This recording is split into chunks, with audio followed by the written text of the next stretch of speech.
ছাত্র আন্দোলনের মুখে শেখ হাসিনা সরকার পতনের পর থেকে বাজারের আশেপাশে নেই চাঁদাবাজ কিংবা সিন্ডিকেট। কৃষক জমিতে পাচ্ছেন উৎপাদিত পণ্যের ন্যায্য মূল্য। হাটে ধাপে ধাপে কমিশন খাওয়া দালাল চক্রও নেই, ফলে প্রতি কেজি 10 থেকে 20 টাকা কমে গেছে সব সবজির দাম। এদিকে ছাত্ররা বিভিন্ন খুচরা বাজারে তদারকি শুরু করে, সেখানেও মিলেছে সুফল। ভোক্তার ঘর থেকে আগের চেয়ে কম দামে ঢুকেছে বিভিন্ন পণ্য। রোববার বগুড়ার বিভিন্ন এলাকার কৃষক সবজির হাট পাইকারি মোকামে খোঁজ নিয়ে এসব তথ্য জানা যায়। উত্তরাঞ্চলের বৃহৎ সবজির হাট মহাস্থানপুরে দেখা যায়, সেখানে কৃষক সরাসরি নির্ধারিত দরে তাদের পণ্য বিক্রি করতে পারছেন। আগে হাটে ঢোকামাত্রই সিন্ডিকেট কম দামে তার সবজি বিক্রি করতে বাধ্য করত। ইতিমধ্যেই স্বাভাবিক হতে শুরু করেছে পরিবহন ব্যবস্থা, ফলে এই অঞ্চল থেকে রাজধানী ঢাকাসহ বিভিন্ন স্থানে পণ্য সরবরাহ বৃদ্ধি পায়। সাধারণ ব্যবসায়ী ও কৃষকরা জানান, আন্দোলনের মধ্যে সরবরাহ কমে যাওয়ায় প্রভাব পড়ে সবজির দামে। ভ্যাট দায়মুক্ত থেকে লাভজনক ব্যবসা পরিচালনার বিশ্বস্ত সহযোগী দ্য রিয়েল কনসালটেশন।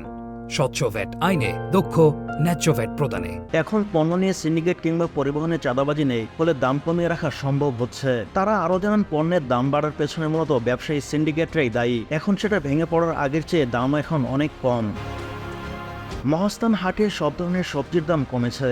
গতকাল পটল বিক্রি হয়েছে 17 টাকা কেজি, যা দুদিন আগেও ছিল 40 টাকা।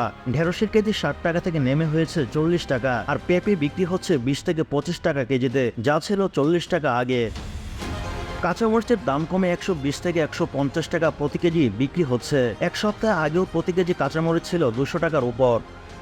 প্রতি কেজি বেগুনের আগের দাম ছিল 65 থেকে 60 টাকা, এখন সেটি বিক্রি হচ্ছে 30 থেকে 35 টাকা কেজিতে। জানা গেছে, চাঁদাবাজি বন্ধ, দ্রব্যমূল্যের ঊর্ধ্বগতি ও সাধারণ মানুষের নাভিশ্বাস ঠেকাতে বাজার তদারকি করছেন শিক্ষার্থীরা। বাজারে বিভিন্ন বিশ্ববিদ্যালয় কলেজের শিক্ষার্থীদের মিছিল ও মাইকিং করতে দেখা যায়। শিক্ষার্থীর পাশাপাশি জাতীয় ভোক্তা অধিদপ্তরও বাজার তদারকি করছে। বেশ কয়েকজন সবজি বিক্রেতা অভিযোগ করেন, আগের চেয়ে সবজির দাম কমার বড় কারণ হলো রাস্তায় রাস্তায় চাঁদাবাজি হতো। দোকান বসলে টাকা দিতে হতো, পিক আপ করে সবজি আনার সময় ট্রাফিক সহ বিভিন্ন জায়গায় খরচ করতে হতো। এখন সেই খরচ নেই বললেই চলে। বগুড়া ভোক্তা অধিকার অধিদপ্তরের সহকারী পরিচালক মেহেদী হাসান গণমাধ্যমকে বলেন, নিত্য প্রয়োজনীয় পণ্য পরিবহন সংশ্লিষ্ট খরচ কমেছে এবং পণ্যের মজুদ স্বাভাবিক রয়েছে। এর ফলে পণ্যের মূল্য যৌক্তিক পর্যায়ে নেমে আসবে। তিনি শিক্ষার্থীদের সচেতনতামূলক বাজার তদারকিতে সাধুবাদ জানিয়েছেন।